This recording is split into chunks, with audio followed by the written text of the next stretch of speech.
An argument from evil is any argument that begins with or has as a crucial premise the claim that there is some evil, and then concludes from that premise that God does not exist. Now, evil in the philosopher sense and in the theologian sense has a distinct meaning. Evil for us is just going to be any pain or suffering.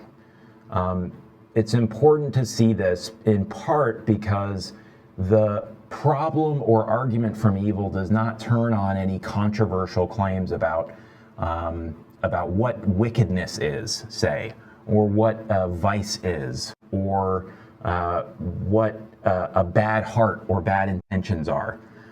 Instead, our sense of evil is simply any felt pain or suffering. I think that really, although traditionally the focus has been in the argument from evil on human pain and suffering, it is worth keeping in mind that, of course, non-human animals can and do suffer extraordinary, very conscious pains. And in many ways, the amount of evil in that sense and the duration of those evils has been going on for quite a long time before human beings ever came on the scene from an evolutionary perspective. All of that counts for us as evil. If you're sort of misled or confused by the use of the word evil as we go, feel free to swap out the word evil for pain or suffering. The argument is sometimes called the argument from suffering. If that's useful for you, I invite you to do that. Traditionally, there's been a distinction drawn between two different kinds of evil. So-called natural evils on the one hand, and moral evils on the other. Natural evils roughly are instances of pain and suffering that have natural causes. So the homelessness or hunger or famine that is the result, say, of a natural disaster, of a hurricane or of a tsunami. That is natural evil. By contrast, moral evil, as it's usually understood, is pain and suffering that is the result not of natural forces, but of intentional, usually badly motivated human behavior. We read a modern or relatively recent contemporary example of an argument from evil, and that's sometimes referred to as the logical argument from evil. This was developed by J.L. Mackie in the 1950s in that piece you read, Evil and Omnipotence. According to Mackie, here's the way he puts it: there is some contradiction or inconsistency between two propositions. Now, a proposition is just a claim or a statement. And I've just represented these here by giving one the name G and the other the name E. Mackie claims that G and E are logically inconsistent with one another. That is, there's some, at the very least, there's some sense in which if G is true, then E is false, and vice versa. If E is true, then G is false. Mackie, in other words, is defending the following conditional claim, or if-then claim. If God exists, that is, if G is true, then there is no evil, that is, E is false. And this leads us to the heart of Mackie's argument. Here's what Mackie says. The problem of evil, or the argument from evil, in the sense in which I shall be using the phrase, is a problem only for someone who believes that there is a God who is both omnipotent and wholly good. And it is the logical problem, the problem of clarifying and reconciling a number of beliefs. He goes on to say, in its simplest form, the problem is this: God is omnipotent, God is wholly good, and yet evil exists. There seems to be some contradiction between these three propositions, so that if any two of them were true, the third would be false.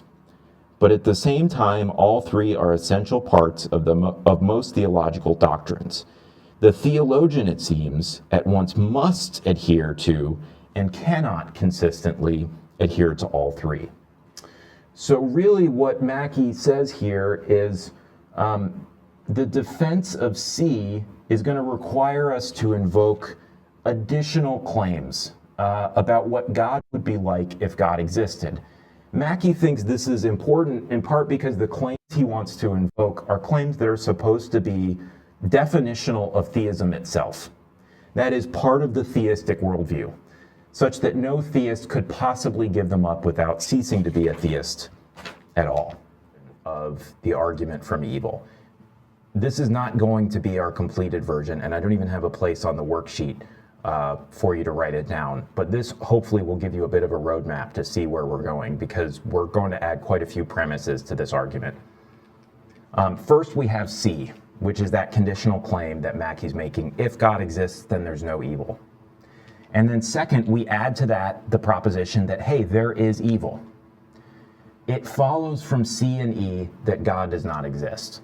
In other words, it follows if C is true and E is true, then G is false, or God does not exist. As for E, really Mackie doesn't have to defend that claim at all. I mean, if you've ever stubbed your toe, then E is true.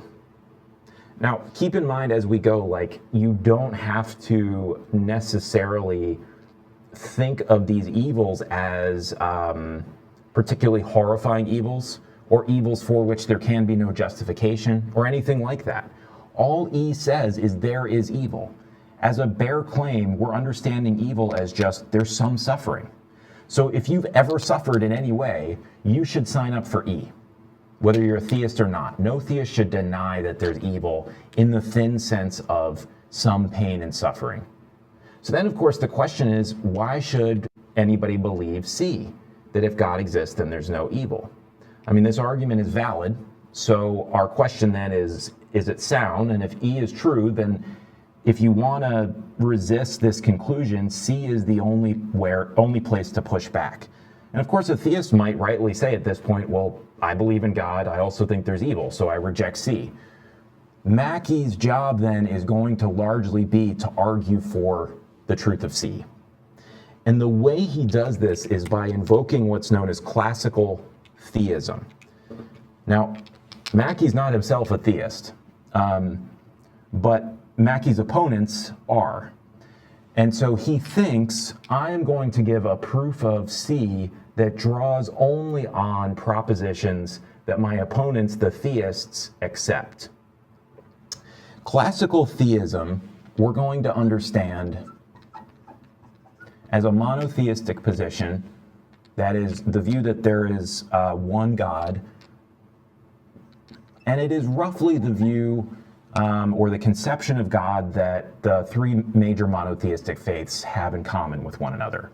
There are a lot of important theological differences between them, but what they have in common is belief in a single God who is a creator and has certain features.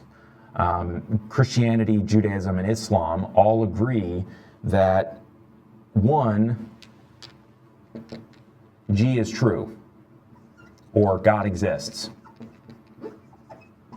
and God is a certain way. That is, God has certain properties. God has a nature of a certain kind.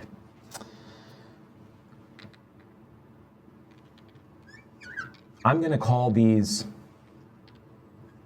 O1, O2, and O3. God is, according to classical theism, a tri-omni being, is the way it's sometimes put. I'm going to express these as conditionals because remember, Mackie wants to be able to accept these even though he denies G. If God exists, then God is omnibenevolent. 2, if God exists, then God is omnipotent. 3, if God exists, then God is omniscient. Omnibenevolent, omnipotent, and omniscient. This is the God of classical theism. what do each of these terms mean? Well, an omnibenevolent being, at least the concept of one, is the idea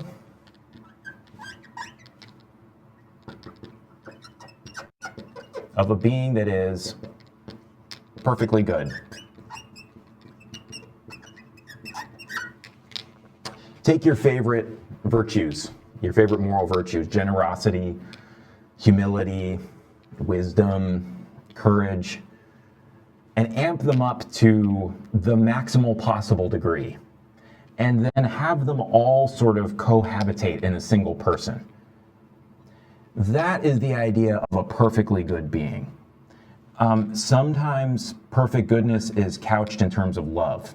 And I think the idea of the moral virtues and love are related in interesting ways. Another way to understand omnibenevolence is that God is a perfectly loving being. And in particular, God loves God's creation and the beings that, according to classical theism, God created. Omnipotence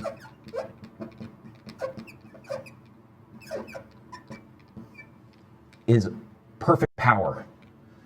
If you know your Latin roots, the potens here, the ability, all powerful.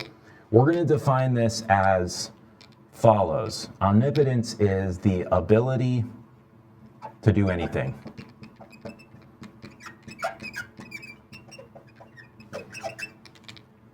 So I can lift up this, I don't know what this is, this little remote here.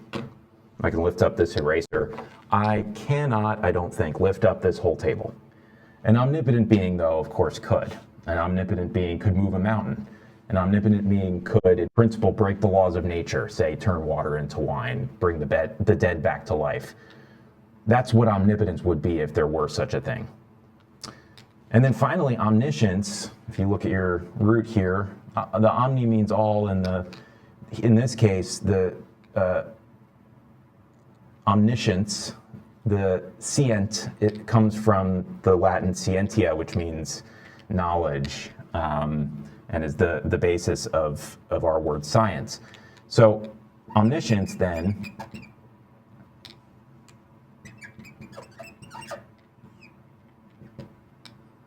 is perfect knowledge. Or the way we can put it is knowledge of all truths.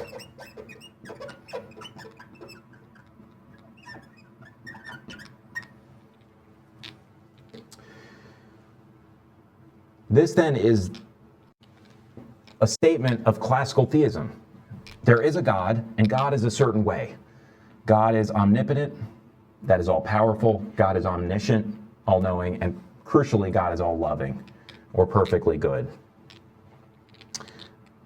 What we're going to do, as we'll see, and what Mackie does, is he thinks that these conditionals, especially the first two, they are both definitional of classical theism, but they're also going to lead to theism's undoing. He's going to slot these as premises in an argument for C. Now remember, Mackie is trying to give us an argument for C. If God exists, then there is no evil. So I've just slotted therefore in front of C to indicate that it's going to follow from these earlier steps. What I'm doing now is following Mackie, slotting in two of those three constituent propositions that make up classical theism. O1, if God exists, then God is perfectly good. And O2, if God exists, then God is omnipotent. According to Mackie, O1 and O2 lead to C. However, notice that O1 and O2 do not validly imply C. Now you may be like, I can see why they're relevant. If God exists, then God's perfectly good, and if God exists, then God's all powerful. Doesn't that mean that if God exists, then there shouldn't be evil? And Mackie's going to say yes, but he notes that as a matter of the actual logic, what we would need in order to get a valid conclusion regarding C is something in these propositions or these premises about evil. Because right now, O1 and O2 just tell us God's perfectly good if God exists, and God's omnipotent if God exists. We don't yet know what that means about the existence or non-existence of evil and how such a being would relate to evil. And so Mackie concedes that point and says, I need a couple more premises. We're going to call these bridge principles. What these bridge principles do is tell us something about the relationship between perfect goodness and evil, and they tell us something about the relationship between omnipotence and evil. Here's what Mackie says. These additional principles are that good is opposed to evil in such a way that a good thing eliminates evil as far as it can, and that there are no limits to what an omnipotent thing can do. From these, it follows that a good omnipotent thing eliminates every evil completely. And then the propositions that a good omnipotent thing exists, that is God, and that evil exists are incompatible. That is, then C follows. So what are these bridge principles? Well, the first one, I'm going to call these B1 and B2. There's really a third one regarding omniscience, but for our purposes, the important one is B1 and B2. Here's what Mackie says. A good thing always eliminates evil as far as it can. I mean, the idea is that if something is good and it knows about some suffering and it can get rid of it, then it will. I mean, otherwise it's not good. A perfectly good being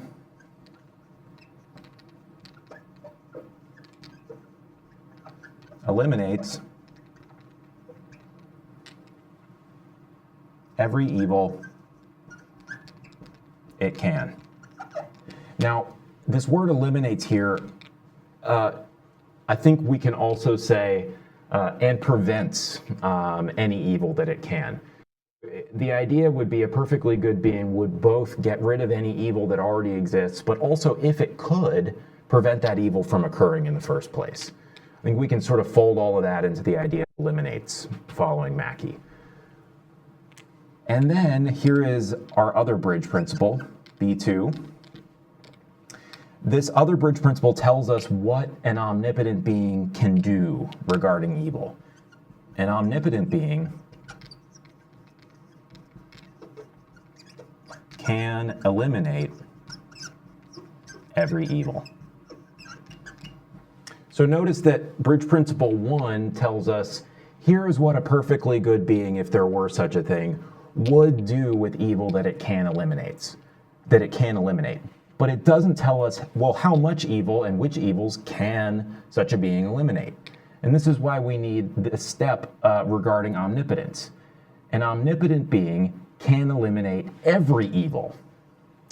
Now, Mackie thinks once we have B1 and B2 in place, we have the makings of a logically valid argument for C. I will note that there is one more bridge principle that I'm just going to write here and then erase because we're not going to use it, in fact. And that is B3, an omniscient being knows about every evil.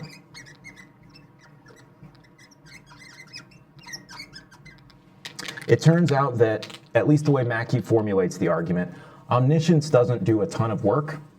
Really, what matters is perfect goodness and all power. And so this third bridge principle, which relates omniscience to evil, is not technically going to play a big role in the argument. Okay, so what we have so far are a couple of bridge principles, and then O1 and O2, which are claims about the nature of the God of classical theism. We can now start making inferences or drawing conclusions logically from earlier steps.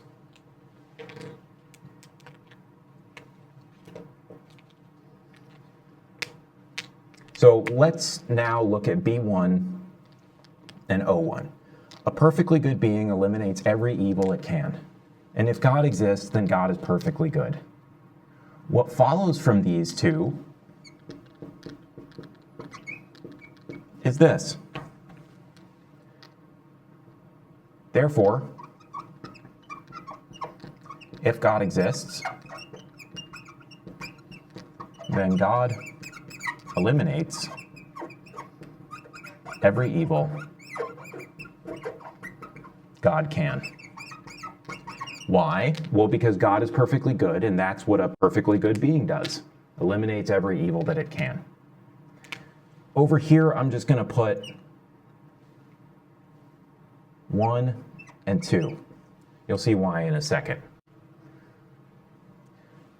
Now let's look at B2 and O2. B2 says an omnipotent being can eliminate every evil. And O2 says if God exists, then God is omnipotent. What follows from these two?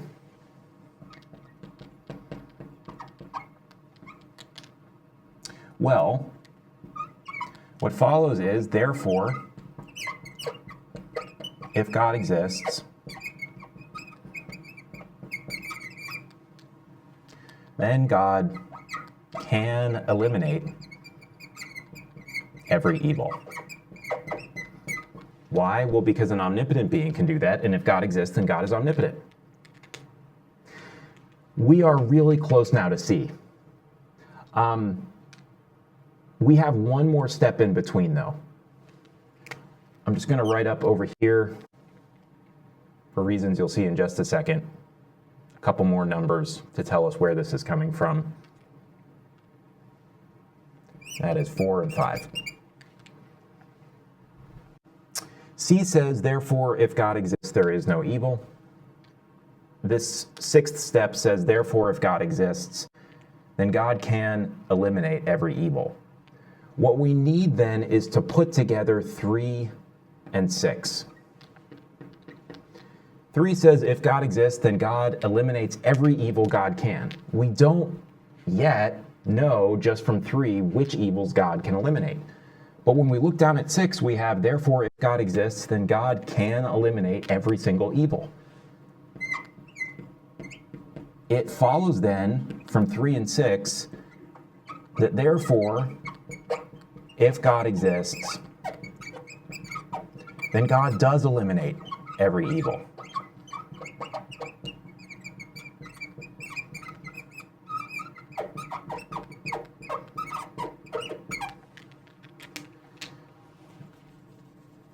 And just rewrite that so you can see it. 3, 6.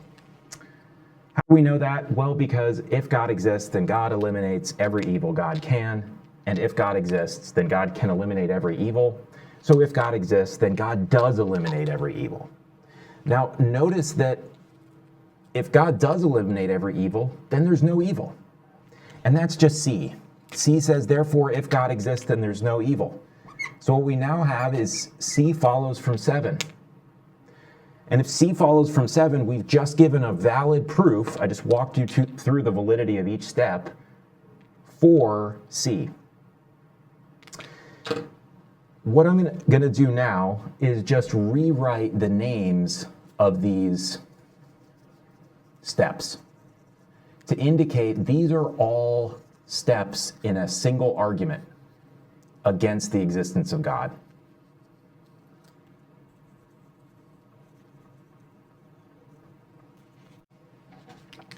Our first step, AE1, or argument from evil 1. You should do that in yellow. AE1. Our second step, AE2. And then we already have AE3.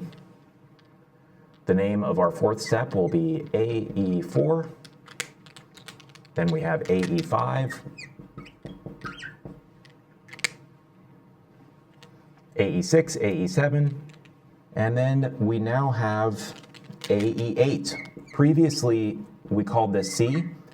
We're now just renaming it AE8 to indicate it's all part of one argument.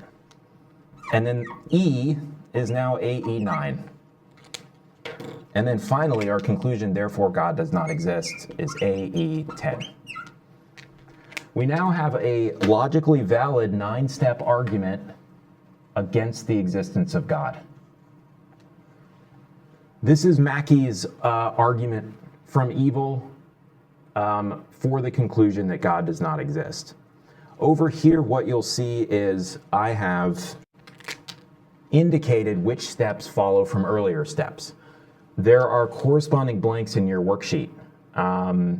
You should write in the steps here and understand why 3 follows from 1 and 2. Likewise, you should write in at 6, 4, and 5 in the blank, and also understand why 6 follows from 4 and 5. Same for 7. 7 follows from 3 and 6. You should write that in your worksheet and study, make sure you can see how these inferences are working. Step 7 then implies 8. AE9 doesn't follow from anything. It's just an assumption or a premise of the argument. I mean, again, if you want a defense of that claim, it's just something like, well, haven't you ever experienced pain? If so, then 9 is true. And then finally, AE10 validly follows from 8 and 9.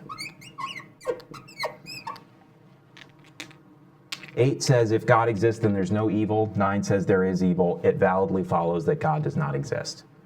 So this is Mackie's logical argument from evil. Here's the first step of Mackie's argument from evil. Perfectly good being eliminates every evil that it can. One thing that's important to see about this step is that it's supposed to be true by definition, if it's true at all. And what that means in philosophy is that if somebody offers an alleged definition of something like perfect goodness, then there can't even be a single example that makes problems for their definition. That is, in this case, there can't even be a single example of a perfectly good being that can eliminate some evil but fails to do so. If we could come up with just one example of a being that's perfectly good, but and can get rid of some evil, but doesn't do so, we then will have what's called a counterexample to AE1, or an example that shows that AE1 is false. It's important to see here that this premise has nothing to say about the power of this being. So you don't have to come up with an example of an all-powerful and perfectly good being. It would be enough if you could think of a very good being, or ideally a perfectly good being, who could get rid of some evil but declines to do so. Whether that being also is all-powerful or not, for purposes of this definition, doesn't matter. Here's a counterexample. It turns out this definition is not true. It's susceptible to pretty clear-cut counterexamples. So a doctor, we can imagine a idealized, perfectly good doctor. Imagine that you go in to see a doctor because or say that this person is a surgeon, a very accomplished surgeon, because you've gotten a paper cut while you're studying philosophy. You're in the library flipping pages quickly and you get this paper cut and you're like, ooh, this hurts, I need to go to the ER. So you go in and you see the surgeon and you're like, I've got this paper cut, help, it's evil, it's hurting me. Can you eliminate it? And the perfectly good doctor is going to look at it and be like, well, I'm sorry that you're experiencing this pain. I could give you, a Motrin or ibuprofen, maybe put a Band-Aid on there if you want. And you're like, no, I want you to eliminate this evil now. I want it gone. And the surgeon's like, I mean, technically, that's plaguing you right now. Pull out the scalpel and the bone saw. I could, in fact, lop off the end of your finger, right? That would completely get rid of that evil. Of course, if this is a perfectly good doctor, the perfectly good doctor certainly would not remove your finger in order to eliminate the evil of the paper cut. And it's very clear why the perfectly good doctor would not do that. The reason is that, of course, in removing your finger, the perfectly good doctor would thereby be causing more evil than was there in the first place. On the other hand, another way to put it is the doctor would thereby be eliminating an equal, or I would say greater good, which is you're having a finger. So in this way, a perfectly good being, our hypothetical perfectly good doctor, would be led to not eliminate an evil that being could eliminate, because the only way for that being to eliminate it would be by either causing more evil, namely you're not having a finger anymore, or eliminating an equal or greater good, namely you're having a finger. The lesson here, then, is a perfectly good being does not eliminate every evil that it can, but rather a subset of those evils. Now, the atheist, Mackie, of course, this isn't a pack up and go home moment. Mackie's not like, well, my argument's cooked, my first premise is susceptible to an obvious counterexample. Instead, what Mackie does, and I think this is a lesson for you to think about for yourself, if you've defended a principle and then somebody's given you a counterexample to it, sometimes the thing to do is to just pack up and go home. More often than not, though, the thing to do is to revise your principle to accommodate the counterexample. There's usually like a decent point that you were trying to make that you perhaps just expressed in too general of a manner. And Mackie and other atheists, defenders of the argument from evil, can say, all right, look, here's what I really meant. A perfectly good being may not eliminate every evil that it can, but it certainly, let me use yellow, will eliminate every evil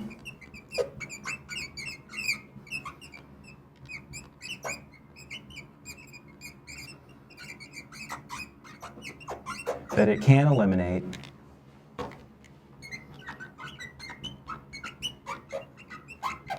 without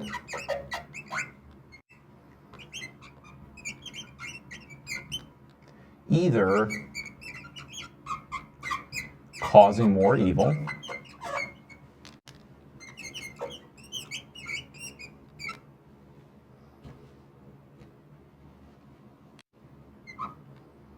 or eliminating an equal or greater good.